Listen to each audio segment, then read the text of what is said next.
What's up, everyone? Welcome to the video. Today we're going to take a look at how to replace the battery in this Mitsubishi Eclipse Cross remote key fob.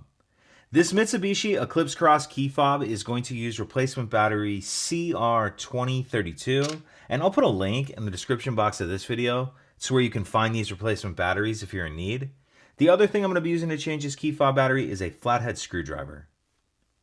So the first thing I'm going to do is grab my key fob, and if we take a look at the bottom of it, you can see there's this notch right here that I'm touching at the end of the screwdriver.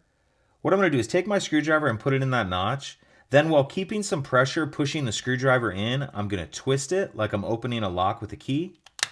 And as I do that, you can see it starts to split the two halves apart. Go ahead and pull the back half off, and then we can see our battery right here.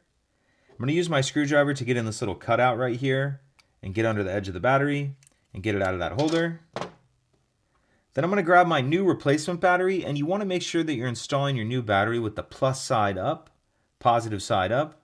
And I'm going to tuck this edge in first down here, like this, and then snap the battery down into place. Then we can go ahead and snap the two halves back together. Snap the two halves back together. And that's it. If you could take a second to like and subscribe, it helps us out, and I'd appreciate it.